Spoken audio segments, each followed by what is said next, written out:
यशसं वीरवत्तमम्।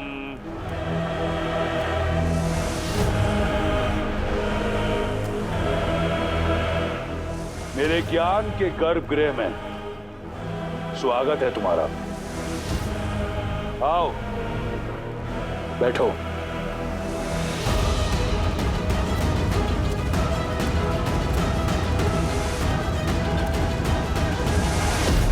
ये ग्रंथ, ये ज्ञान कठोर परिश्रम से पाया है मैंने। वेद, पुराण, शास्त्रों में सबसे बड़ा ज्ञानी हूं मैं।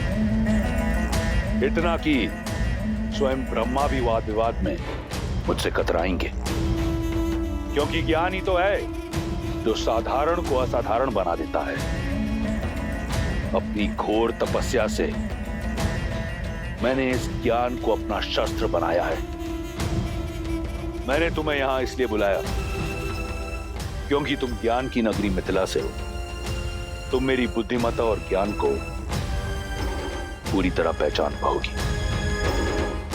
अब बताओ, क्या है तुम्हारे राम में इतना ज्ञान?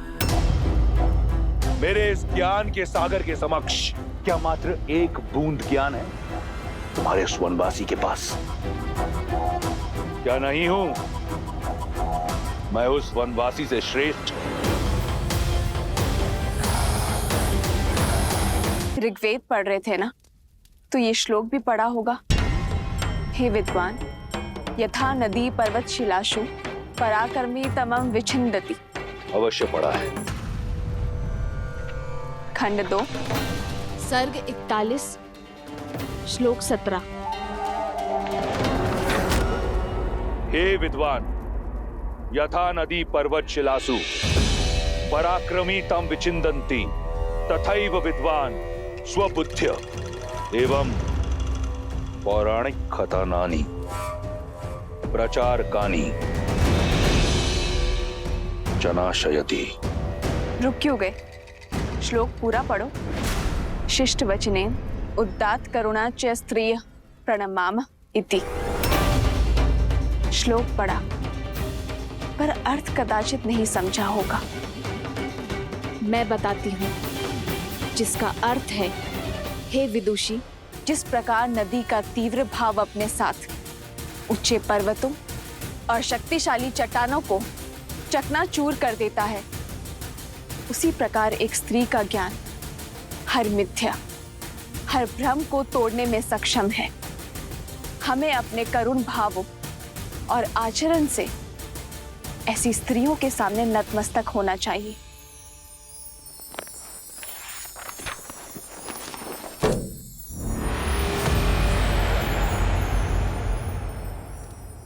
तुमने सब पढ़ा, प्रशंसा योग्य है, परंतु गुण कुछ नहीं। ये शोक है। ज्ञान केवल पुस्तक पढ़ने से नहीं, उन्हें जीवन में उतारने से सार्थक होता है। ज्ञान की लौ होते हुए भी अज्ञानता से, अहंकार से और अधर्म के तमस से घिरे हो तुम, और फिर अपनी तुलना मेरे श्री राम से करते हो। बुद्धि और चरित्र के बिना ज्ञान शून्य है। मेरे श्री राम के चरित्र में गरिमा है और बुद्धि में साक्षात ब्रह्म का वास है, जो अपने ज्ञान को धर्म और न्याय की तुला में तोलते हैं, और वहीं तुम अभिमान का हाथ थामे धर्म और न्याय का वध करते हो। तो ऐसा ज्ञान किस काम का? जिसे तुम अहंकार समझती हो, वो मेरा आत्मविश्वास है। इस राक्षस के पास जब कुछ नहीं था, तब भी केवल आत्मविश्वास था। इस संसार ने मुझे कुछ दिया नहीं।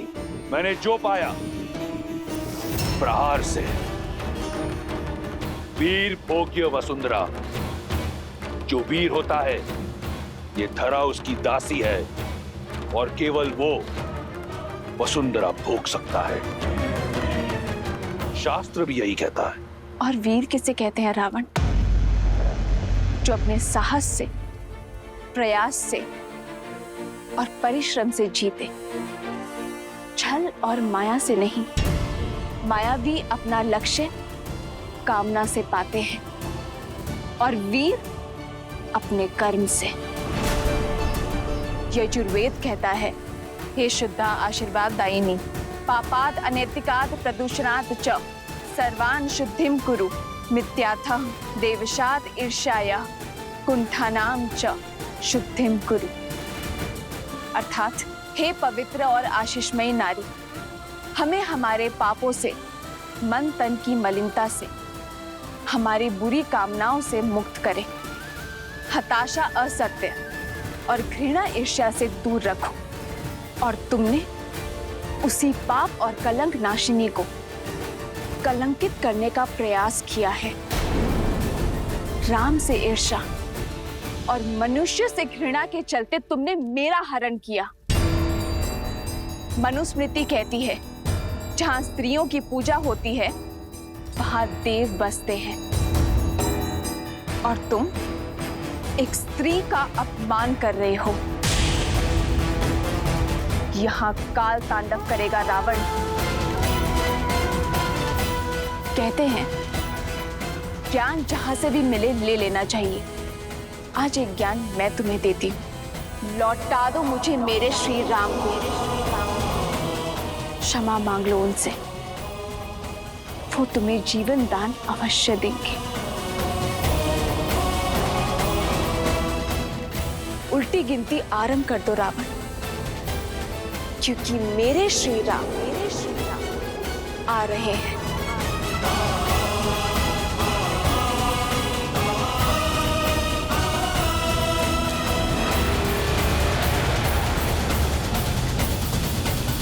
हमारे यहाँ आने का प्रयोजन तो आपने जान लिया वानरराज, परंतु अपने कष्ट का कारण अब तक नहीं बताया आपने। आप इस पर्वत की ओट में क्यों छिपे हैं? और आपसे आपका राज्य, आपकी पत्नी कैसे छिन गए? राजपाट की ना तो मुझे कभी चाह थी और ना ही कभी आशा। मैं तो अपने भाई किष्किंधा नरेश बाली की छत्र छाया में ही प्रसन्न था। अपनी पत्नी रुमा के साथ सुखी था मैं वहां। फिर एक दिन मायावी नामक एक राक्षस ने बाली को युद्ध की चुनौती दी और इस बात से बाली के अभिमान को ठेस पहुंच गई। बाली को वरदान प्राप्त था कि जो उससे युद्ध करेगा उसका आधा बल बाली में आ जाएगा, परंतु मायावी और बाली के युद्ध ने मेरा पूरा बल ही छीन लिया, मेरा पूरा जीवन ही बदल दिया। बाले, बाले, कहाँ छुपके बैठा है कायर? लड़ मुझसे, युद्ध कर। आज तेरा बल धराशायी होगा। बाहर निकल।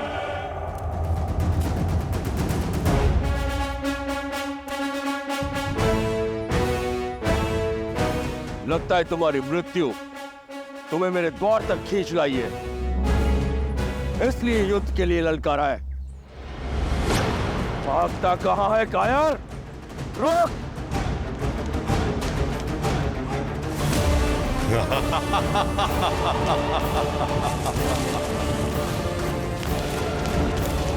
भैया एक क्षण रुकिए, सोचिए।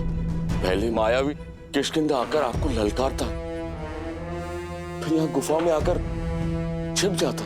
अवश्य कोई छल है। ये उस मायावी की गुफा है, भीतर मत जाइए। क्या हुआ?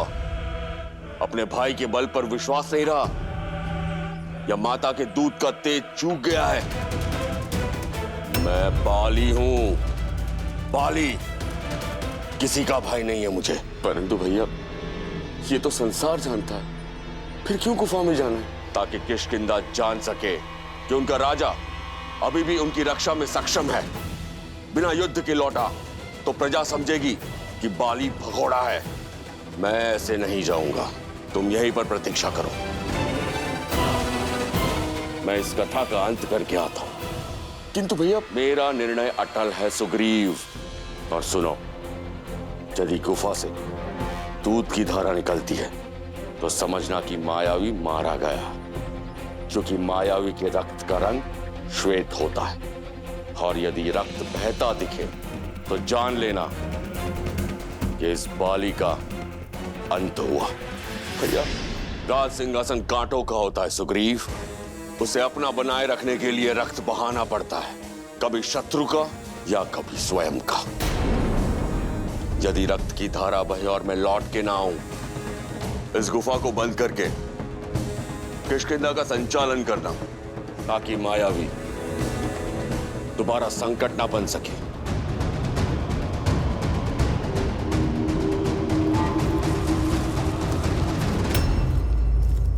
प्रहार से दिन बीते, दिन सप्ताह में बदले और सप्ताह महीनों में। मैं मन में आस लिए 1 वर्ष गुफा के बाहर बैठा रहा मैं, किंतु ना तो मायावी बाहर आया और ना ही बाली। फिर एक दिन रक्त की धारा बाहर आई।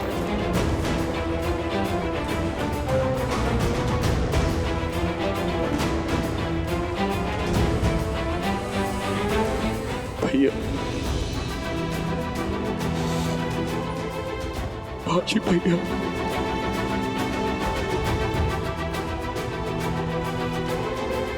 भैया,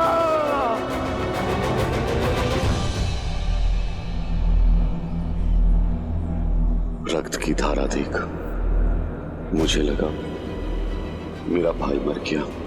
किसी भांति अपने आंसू रोक किष्किंधा की सुरक्षा का दायित्व उठाने चल पड़ा।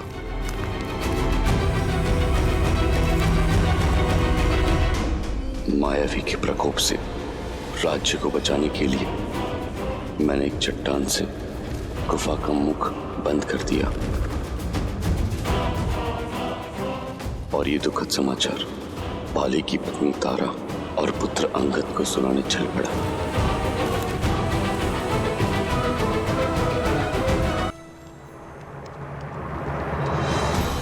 अपने भाई को मृत मान मैं वानर नियम निभाने लगा। उसका राज्य किष्किंधा, उसकी पत्नी तारा और पुत्र अंगद को सहस्त्र अपना लिया। फिर एक दिन सब कुछ बदल गया। बाली गुफा से बाहर निकल आया। वो रक्त की धारा बाली की नहीं, वो मायावी की माया थी। बाली मुझे ही नहीं समझा। वो मुझ पर उस गुफा में बंद करने का आरोप लगाने लगा, और उसी के दंड स्वरूप मुझे राज्य से निष्कासित कर मेरी पत्नी को बलपूर्वक बंदी बना लिया। आज से तुम मेरी पत्नी हो।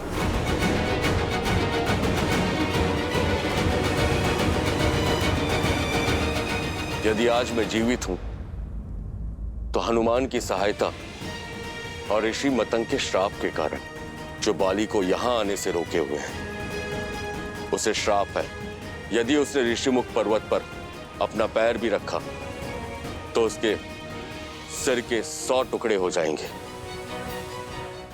किंतु जीवित रहने का एक दंश भी है।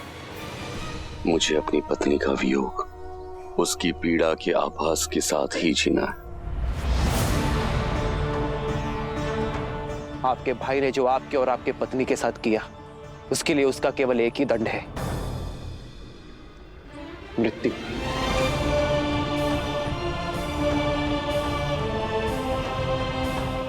आपका बड़ा भाई आपकी पत्नी के पिता समान है,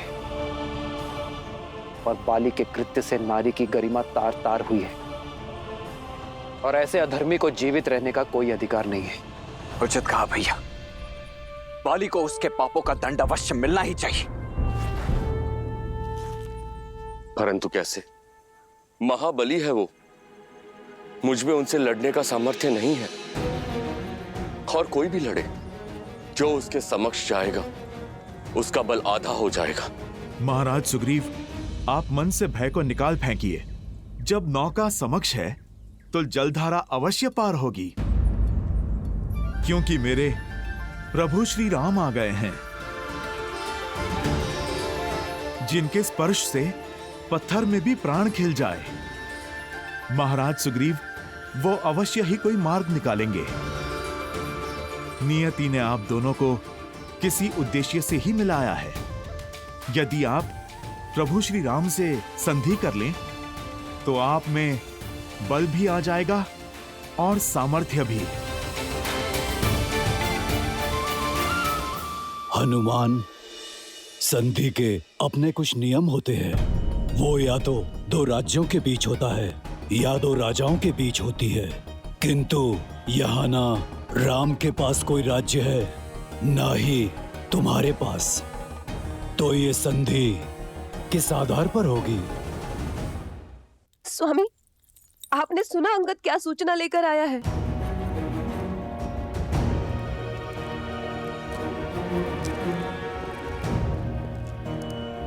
अंगद, राम और उनके भाई लक्ष्मण को सुग्रीव से मिलते देखा गया है। स्वामी, यदि उनकी संधि हुई तो आपके ऊपर संकट की तलवार मंडराना निश्चित है। स्त्री होना, राय का पर्वत बनाने का गुण तो प्रकृति ने दिया है तुम्हें। रोको, अपने विचारों को रोको तारा। महाबली हूं मैं, इस ब्रह्मांड का सबसे शक्तिशाली जीव हूं मैं। और तुम कहती हो कि मुझे सुग्रीव से संकट है, जो मुझसे भयभीत होकर ऋषिमुख पर्वत पर जाकर छुपा है। मुझे उन वनवासियों से क्या संकट जो स्वयं अपने राज्य से निष्कासित कर दिए गए हैं, जिनके पैरों में कांटों से बचने के लिए पादुकाएं नहीं है, वो मेरे मार्ग का कांटा क्या बनेंगे?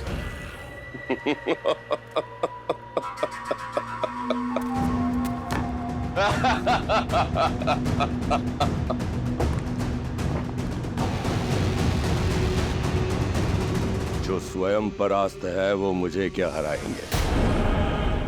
संधि राजाओं में होती है, राज्यों में होती है, भिक्षुकों में नहीं।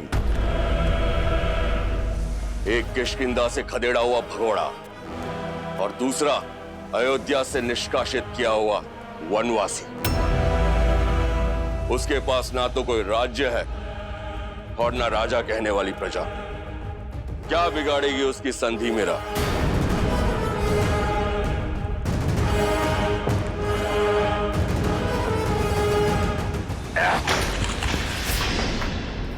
अंगद, पुत्र अंगद, उचित अनुचित का निर्णय बल से होता है। यही युद्ध नीति है और यही राजनीति।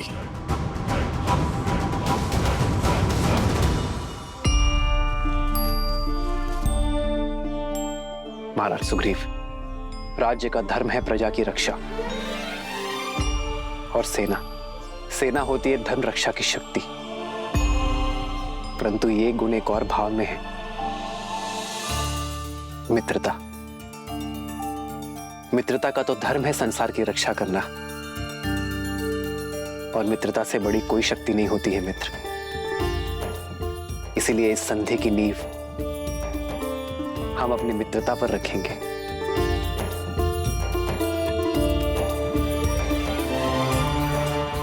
मित्रता एक ऐसा बंधन है जो हर संबंध से ऊपर है। हम अपना मित्र स्वयं चुनते हैं, और वही हमारा जीवन, हमारा पथ, हमारा व्यक्तित्व और हमारा भविष्य निर्धारित करता है।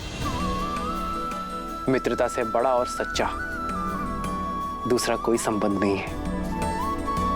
जिसने अपने जीवन में एक श्रेष्ठ मित्र बना लिया, उसने राज्य और राज्य का सुख सब पा लिया मित्र।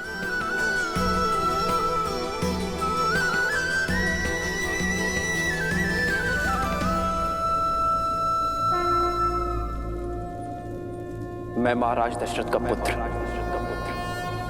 रघुवंशी राम ये प्रण लेता हूं कि अपने मित्र सुग्रीव को उसका राज, उसकी पत्नी और उसका सम्मान अवश्य लौटाऊंगा, और बाली को मृत्यु दंड देकर उसके पापों का अंत करूंगा।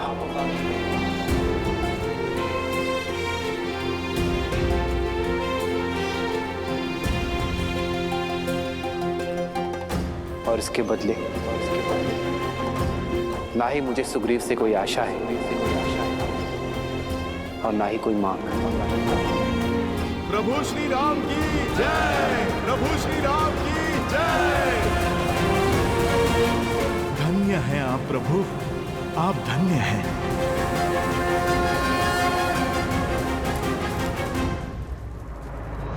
मैं सुग्रीव ये प्रण लेता हूं कि मैं श्री राम की मित्रता का मान रखूंगा। श्री राम को देवी सीता तक पहुंचने के लिए आकाश पाताल एक कर दूंगा। देवी सीता को रावण के चंगुल से मुक्त कराने के लिए अपना सारा बल और ज्ञान अर्पित कर दूंगा।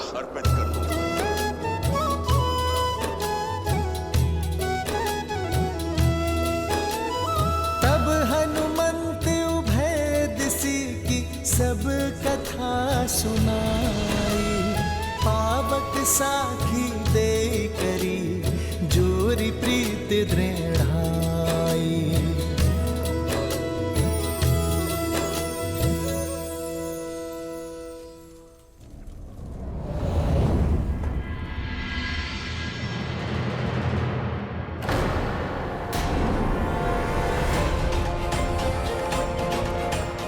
ये क्या हुआ? ये लंकेश के पास से सुरक्षित कैसे आ गई? क्या रहस्य हो सकता है इसका? इस कक्ष में जाने वाला और महाबली लंकेश के साथ शास्त्रार्थ करने वाला कभी सर उठा के वापस नहीं आया, और तुम हमें अनदेखा मत करो सीता, हमारे प्रश्नों का उत्तर दो।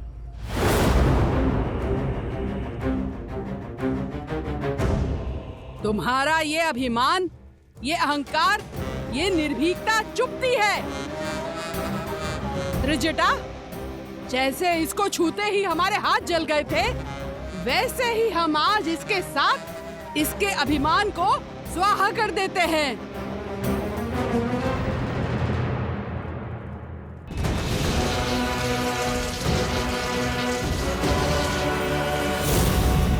कहो, आज से तुम हमारी कही हुई बात सदैव मानोगी।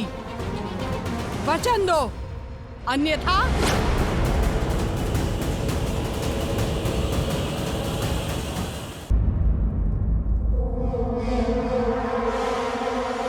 ये क्या हो रहा है यहाँ?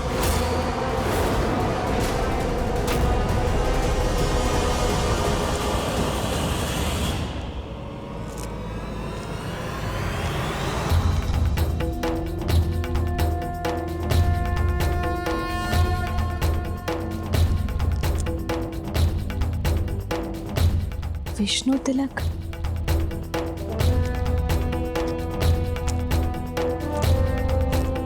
यह धर्म करने का दुस्साहस कैसे किया तुम दोनों ने?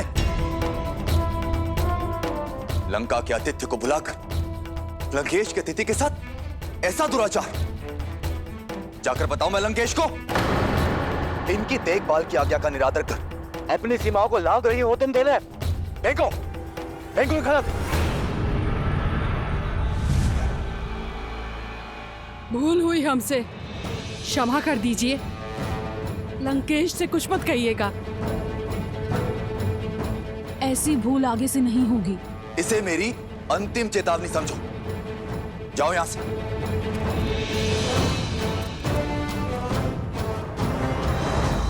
देवी, इनकी ओर से मैं आपसे क्षमा मांगता। मैं लंकेश का अनुज विभीषण हूं। आपको जो कष्ट हुआ उसके लिए क्षमा प्रार्थी हूं। आइए, आपको आपके स्थान तक छोड़कर आता हूं। मेरा स्थान मेरे श्री राम के पास है, क्या आप वहां मुझे छोड़ सकते हैं?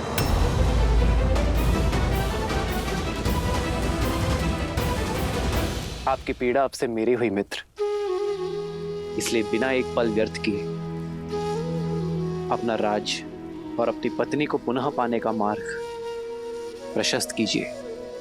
कैसा मार्ग?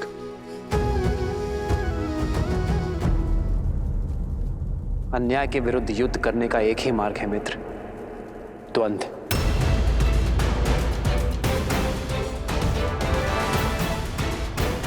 आप बाली को द्वंद्व युद्ध के लिए चुनौती देंगे। क्या? बाली से युद्ध?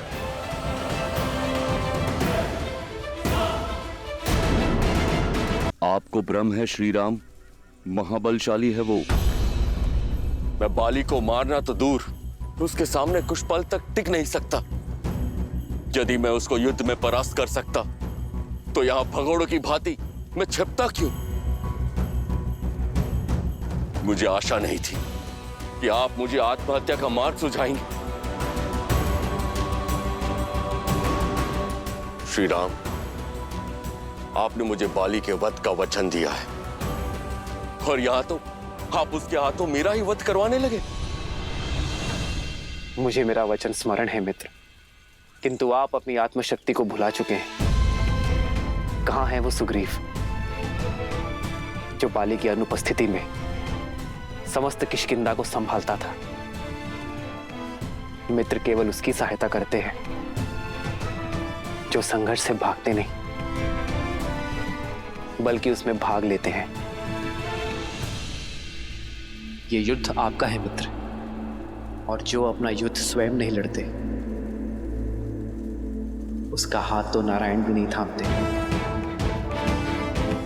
इसलिए पहला पग बढ़ाएं, बाली को युद्ध के लिए चुनौती दें और रघुकुल के वंशज के वचन का पालन उन्हीं पर छोड़ दें।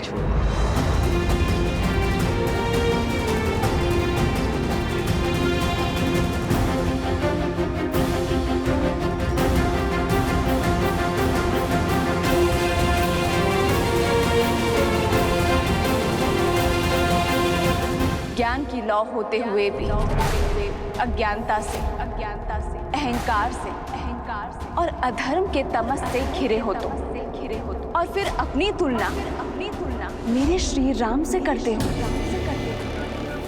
यहाँ काल तांडव करेगा रावण। लौटा दो मुझे मेरे श्री राम को, क्षमा मांग लो उनसे, वो तुम्हें जीवन दान अवश्य देंगे।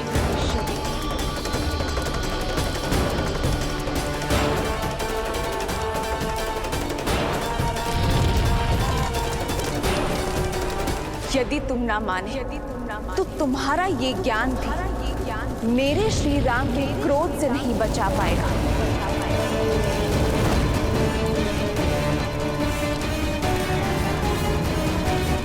उल्टी गिनती आरंभ कर दो रावण, क्योंकि मेरे श्री राम आ रहे हैं।